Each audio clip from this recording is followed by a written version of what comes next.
Welcome to Haunted Canada.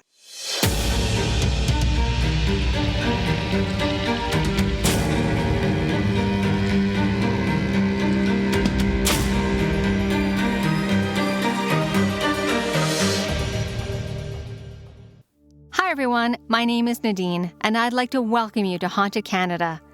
If this is your first time listening, welcome. And if you are a regular listener, I would like to sincerely thank you for taking the time to come back. If you would like to support Haunted Canada, please take the time to like, follow us, give us a 5-star review, and tell a friend about this podcast. Also, you can follow us on Facebook, Instagram, and TikTok to get all the updates.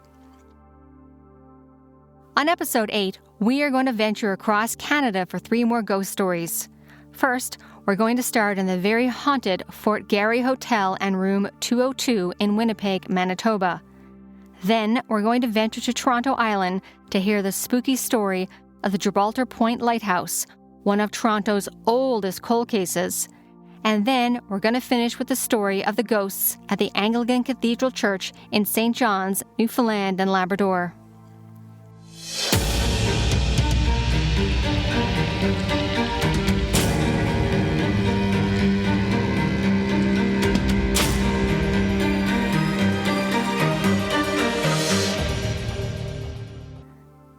Please be advised that this episode does talk about suicide.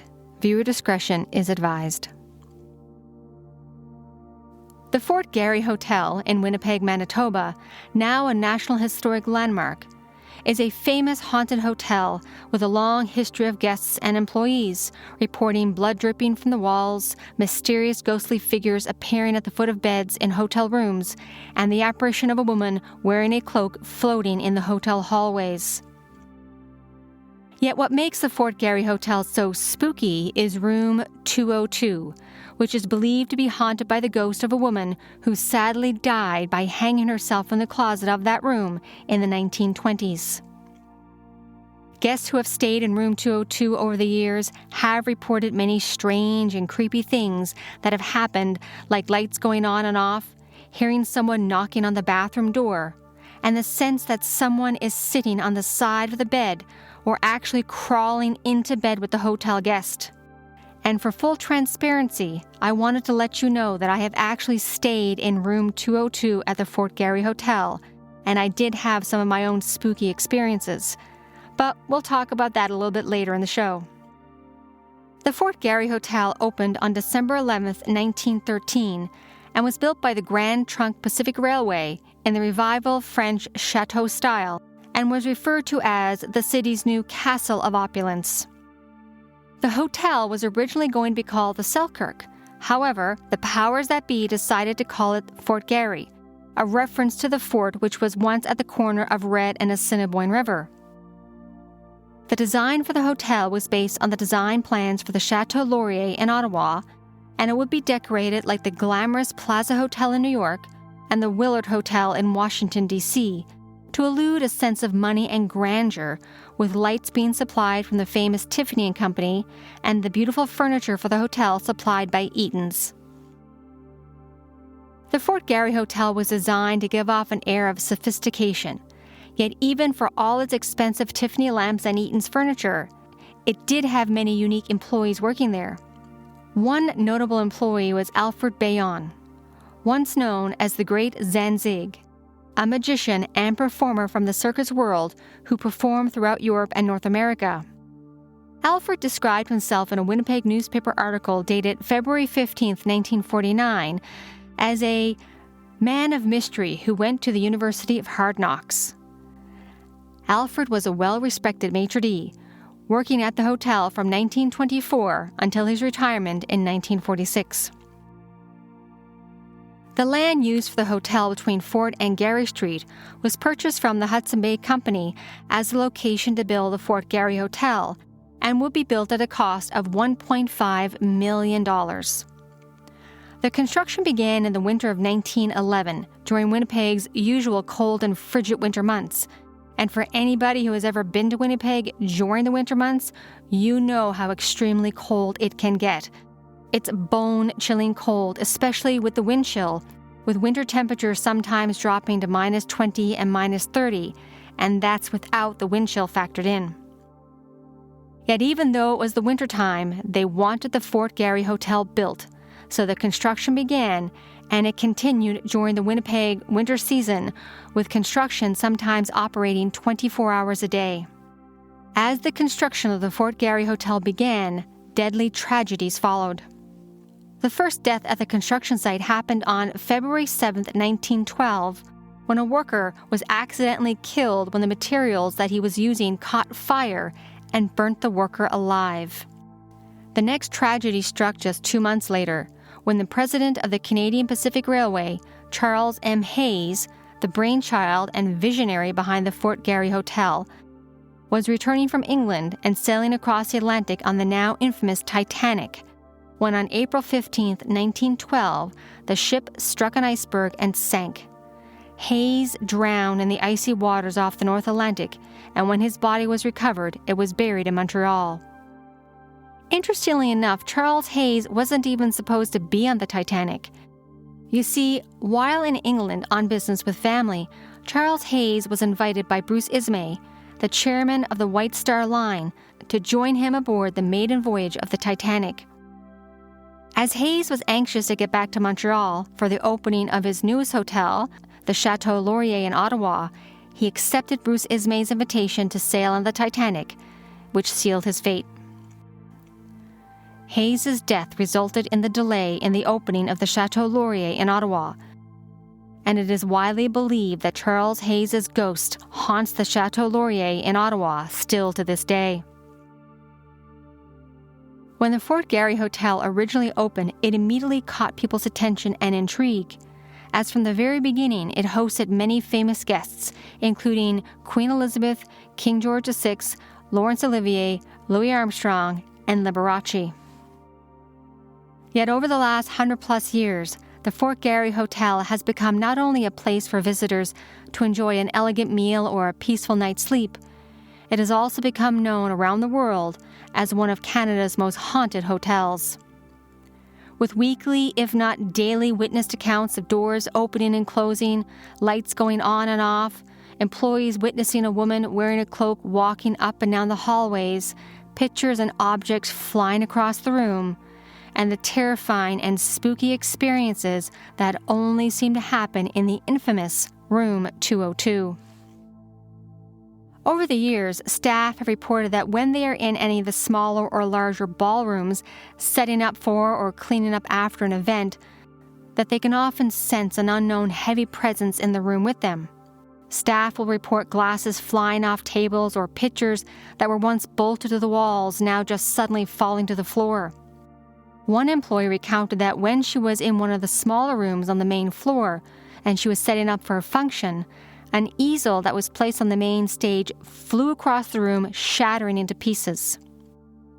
On other occasions, cleaning staff have said that when they are on the second floor of the hotel, that they'll often catch a glimpse of a beautiful woman wearing a long, flowing cloak just walking on the hallway.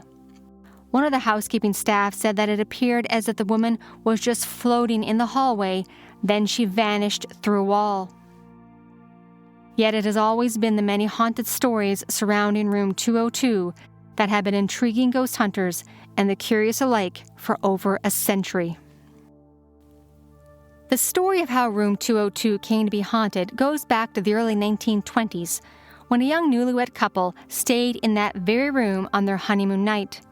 However, once they arrived in that room, the woman began to feel sick, so the husband decided to go to the local drugstore to get her some medicine to help the new bride feel better. The new bride sat on the corner of the bed in the room waiting for her new husband to return. Sadly, he never did. Unfortunately, when the man was walking to the drugstore, he was in an accident and died instantly. The bride was waiting all evening, sitting on the edge of the bed waiting for her husband to return, when around 2 a.m. there was a knock at the hotel room door. When the bride opened the hotel room door, it was the police who had to tell her the grim news that her husband was now dead. The bride was devastated and became distraught and couldn't imagine her life without her husband. So a little while later, overcome with grief, the bride ended up hanging herself in the closet of room 202. Over the years, guests have reported many strange and ghostly things that have happened to them while staying in room 202, from the closet light going on and off by itself, the hands on the decorative clock on the wall hanging behind the bed mysteriously moving back and forth, and the feeling as if someone or something is sitting on the side of the bed. One interesting story that I came across in my research, which gives a lot of weight to room 202 being haunted, is that from Brenda Chamberlain, a Liberal member of Parliament from Ontario. In 2000, while in town for work, Brenda was assigned to stay in room 202 and had some unexplained experiences in the haunted room that got blamed on the ghost, with Brenda's ghostly encounter making national headlines in papers across Canada. Brenda's story is well documented and says that around 2 a.m. in the morning, Brenda was suddenly awakened by the sense that she was not alone in the room anymore. The hotel room was completely dark, yet even in the darkness, Brenda felt a presence when all of a sudden she got a sense as if someone was lying in the bed next to her and she felt the duvet move. When Brenda realized that she was sensing that someone or something was in the bed with her, she jumped out of bed and turned on all the lights. But the room was empty, and the bed sheets and the duvet cover on the opposite side of the bed had not moved. Brenda regained her composure and chalked it up to being in a strange hotel and some jet lag, so she climbed back into bed and tried to fall asleep. However, about a half an hour later, Brenda then felt someone sit on the edge of the bed, and the bed began shaking.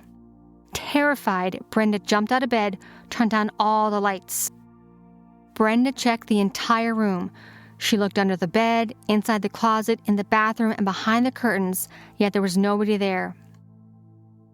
After a few moments, Brenda calmed herself down and climbed back into bed, falling asleep, and she never woke up until the next morning when her alarm went off. When Brenda went to the front desk the next morning to tell them about all the strange things that had happened in her room, the employee at the front desk calmly let Brenda know that it was a very haunted hotel, and that strange experiences in room 202 are very common, as something similar had happened to a manager, Ida Alba, a few years earlier. Ida was staying at the hotel with her husband when she decided to go to bed early, leaving her husband in the restaurant. A few hours later, while Ida was drifting off to sleep, she heard the hotel room door open and assumed that her husband had returned. Yet moments later, Ida felt someone sit on the side of the bed and begin shaking her leg. Ida became a bit annoyed with this, wondering why her husband was trying to wake her up. Ida told her husband to stop and that she was trying to sleep, yet someone kept shaking her leg. Annoyed, Ida sat up in bed, ready to confront her husband as to why he wouldn't stop, when to her horror, she noticed that there was nobody sitting on the bed. Ida became terrified and quickly turned on all the lights, yet there was nobody else in the room. For the rest of the evening, and until her husband returned, Ida kept all the lights on in room 202. I actually had the opportunity to stay at the Fort Garry Hotel many years ago, and was lucky enough to stay in room 202. As I knew I would be staying at the hotel for a couple of days and knew how haunted the hotel was, I intentionally requested room 202 and was lucky enough to receive it upon check-in. It is a beautiful modern room decorated in a black and white theme with a king-size bed and a black metal bed frame. The room is tastefully decorated with framed pictures on the wall, a crystal chandelier lamp in the corner and one hanging from the ceiling, and a massive antique-style metal round clock above the bed. When I entered the room for the first time, I was excited to be there and said hello to the spirits that might be present. The first night that I stayed in the room, I actually had a very bad migraine and wasn't feeling good most of the evening. I went to bed early that first night, hoping that a good night rest would help ease the pain from the headache. I remember feeling very comfortable and at ease in the room and having a really good solid night's sleep. But I also remember having a lot of dreams that first night as well. I do remember that most of the evening I kept kicking off the duvet as I was just too warm. But at some point during the evening I remember getting a little chill, But as I was in such a deep sleep, I just couldn't bring myself to pull the sheets back over me, only to have a sense as if someone or something was pulling the duvet cover back over me and tucking the duvet in all around me. When I woke up the next morning, I was fully rested, my headache was gone, and the duvet was neatly tucked in all around me. What I do find so odd is that when I sleep, I'm the type of person who kicks all the sheets off. I move around a lot, I pull the sheets every which way. But in the morning when I woke up in room 202, it's almost as if none of the sheets had moved and the bed had never been slept in. And it truly was one of the most peaceful and restful sleeps I had had in a long time. I never felt scared or uneasy in the hotel room during my stay or for the next 2 nights. And I always just felt a sense of calmness and comfort while in room 202. One very interesting thing that I did discover about room 202 is that people who have stayed in that room will actually leave messages or notes behind one of the picture frames on the wall by the window of any of the experiences that they had while staying in that room. Of course, this truly intrigued me, and the next evening I had to check for myself. When you walk into room 202, to the right of the window, there's a black frame with a picture of a young couple, seemingly a newly married couple from the 1920s, on the wall. So I gently took the picture off the hook, and on the back of the picture, there was taped an envelope. And inside that envelope are dozens of handwritten notes from previous guests talking about their own personal encounters, strange and spooky things that happened to them in that very room. Some of the notes that I read had many intriguing personal stories from visitors, including one note that said, "Feeling a presence in the room. Feeling someone or something sitting on the edge of the bed. The faucet in the bathroom turns on and off all night long. The crystals on the chandelier shake continuously, moving back and forth all night." While other people left notes saying that they didn't have any experiences and they just had a peaceful night's sleep.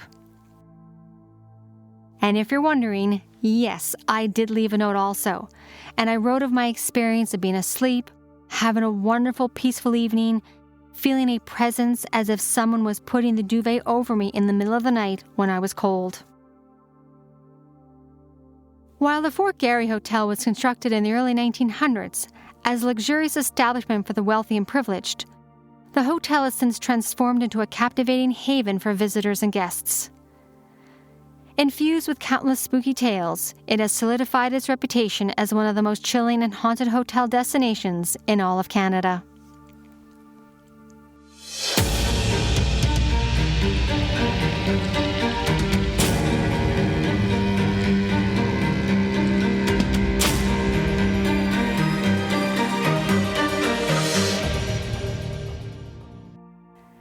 In the heart of Toronto is a beautiful historic island only accessible by ferry or small taxi boats known as Toronto Island.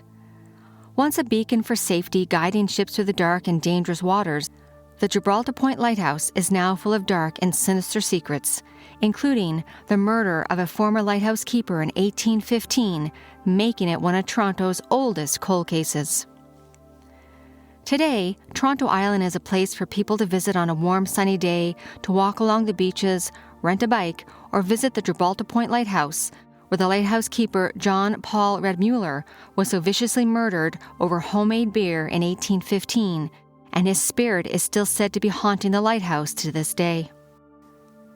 The Gibraltar Point Lighthouse is the oldest lighthouse on the Great Lakes, and apparently got its name from John Graves Simcoe, who was the governor of Upper Canada from 1791 till 1796.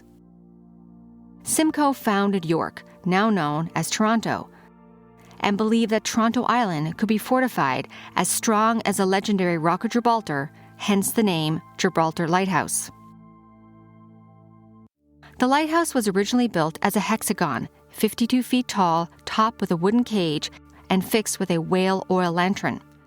In 1832, the lighthouse was raised to 82 feet, and then many years later, it was equipped with a revolving light and a metal balcony.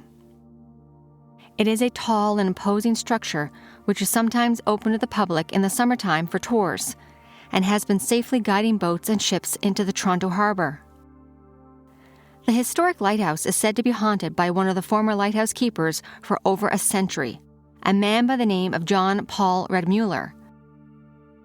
And the story of the first lighthouse keeper is one that has haunted and fascinated visitors for over a century.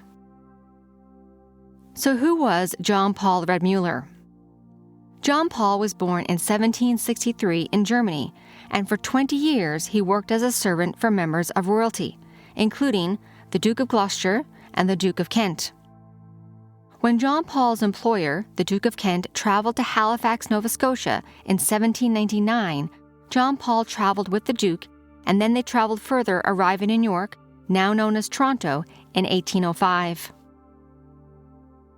Just a few years later, on July 24, 1809, Redmuller was appointed as the keeper of the Gibraltar Point Lighthouse.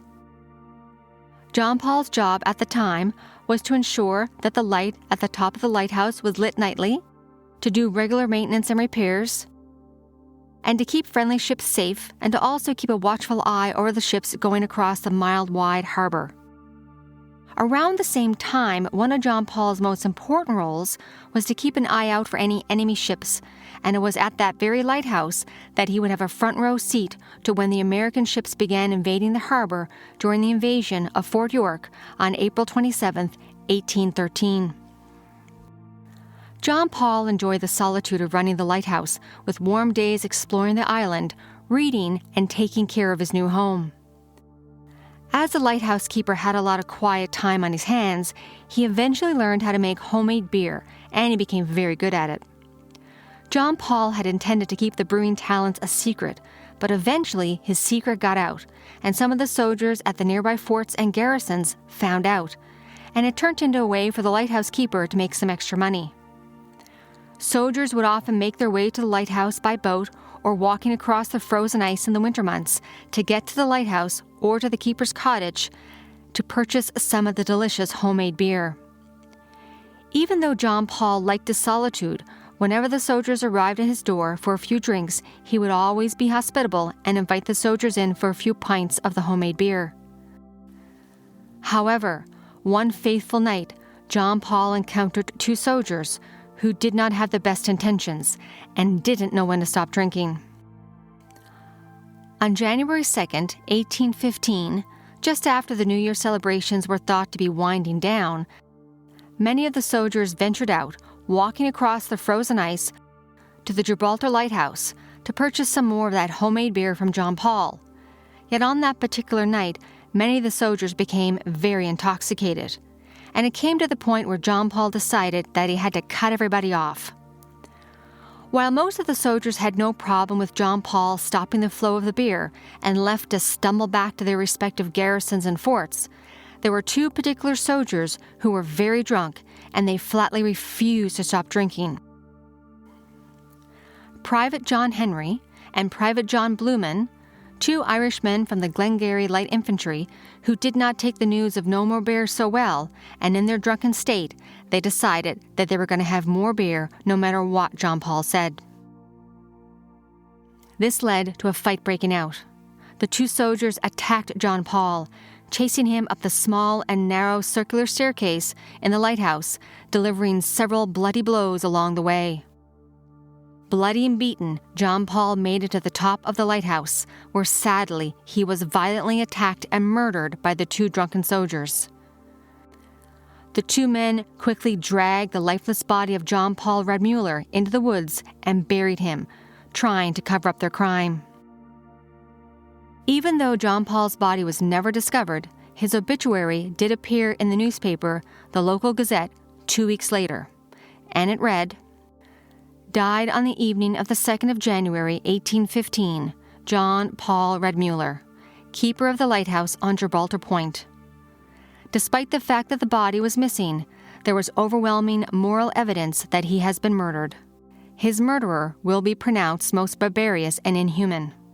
The parties last with him are the supposed perpetrators and are imprisoned. On March 28, 1815, just 2 months after John Paul was murdered, the trial of the two suspected killers, Private John Henry and Private John Blumen, began, with both men pleading not guilty. It was a fast trial, presided over by Chief Justice the Honorable Thomas Scott, that lasted only 4 days, with a jury of 12 men and 7 witnesses to be called.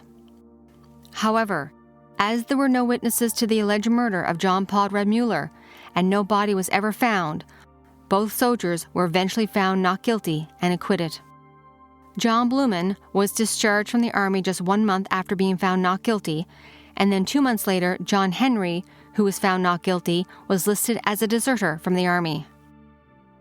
It was a mystery as to what had happened to John Paul's body, as it was never located.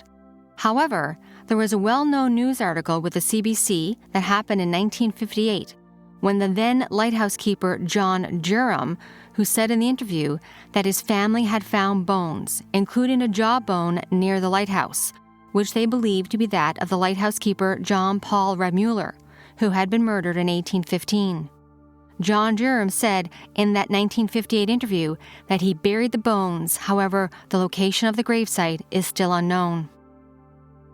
To this day, when people are walking on the sandy shores or in front of the Gibraltar Point Lighthouse, people say that they will often see an older man standing on the top of the balcony of the lighthouse just looking out at the water, while on other occasions, the apparition of John Paul has been seen walking on the sandy beach, and many people believe that it is his spirit still looking for the rest of his body parts, which are scattered throughout Toronto Island.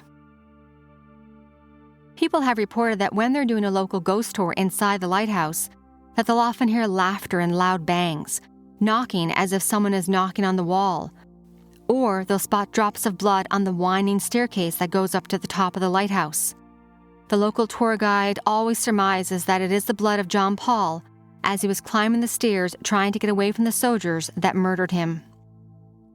People report that when they are admiring the lighthouse in the daytime on the beach, taking pictures, that they can often hear the sounds of moaning and groaning coming from inside the lighthouse, but when they check the door, it's always locked. Yet many people report that when they glance up, they can often see the apparition of a man standing on the balcony, but when they look back again, he's vanished. Whether you believe in ghosts or not, the Gibraltar Point Lighthouse on Toronto Island has been well documented as the location where the lighthouse keeper John Paul was so viciously murdered in 1815, and it is believed that it is his spirit that is still roaming throughout the historic building to this day. In the eerie shadows of Toronto Island rests the infamous Gibraltar Point Lighthouse, shrouded in a chilling tale of terror and mystery. Legend speaks to the lighthouse keeper John Paul Redmuller, brutally murdered over his homemade beer in 1815. Some whisper that his vengeful spirit still haunts the lighthouse, trying to seek revenge for his untimely death, while others believe John Paul to be a friendly ghost who is still enjoying the solitude of the lighthouse that he loved so much, a place where John Paul spent his final days before he was so viciously murdered, making it Toronto's oldest cold case.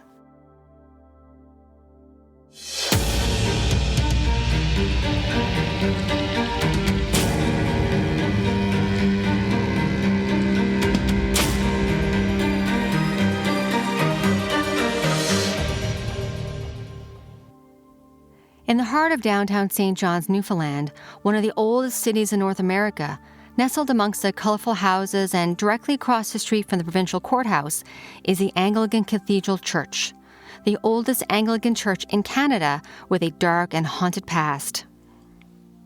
The church was originally built around 1699, then replaced with a beautiful stone church in 1843.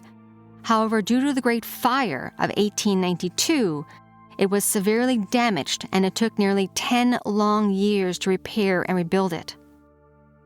While the repairs to the church were happening, a young stoneworker was working high up on the scaffolding when he lost his footing and plummeted to the ground and to his death.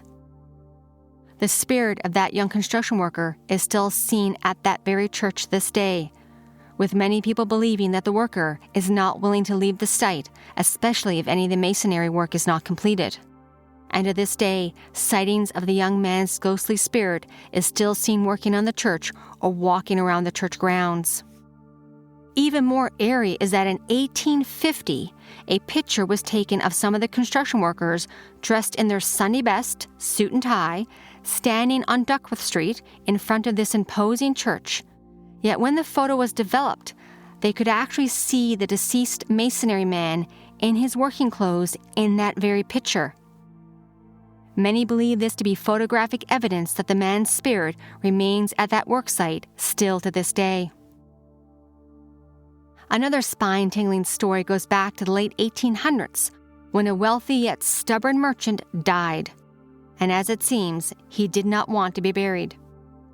The story is retold that when the merchant was being buried in the cemetery right next to the Anglican church, knocking could be heard on the wooden coffin as it was being gently lowered into the grave. The mourners who were paying their final respects began to hear knocking coming from that coffin.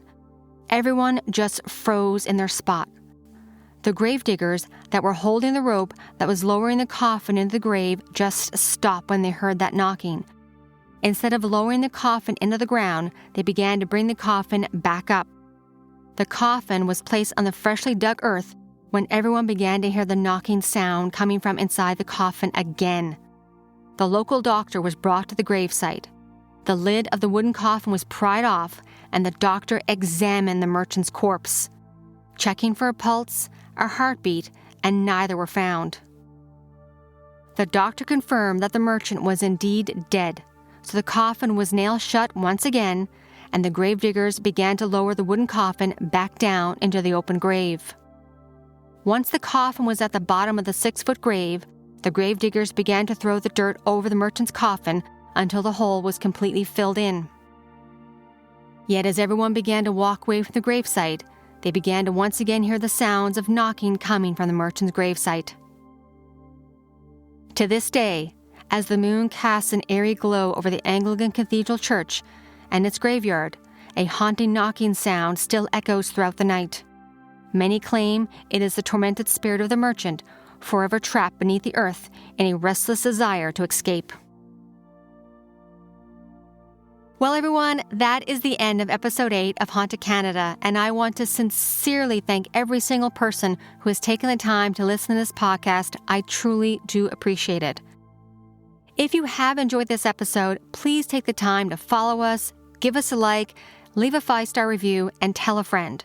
Also, you can follow us on our different platforms such as Facebook, Instagram, and TikTok for all our updates. If you have any of your own ghost stories, hauntings, or true crimes that you would like for us to cover on this podcast, please email us through our website at hauntedcanada.com. Again, a sincere thank you to every single person who has taken the time to listen to this podcast or has told a friend about it. I truly do appreciate it. Have a good night, everybody, and stay safe.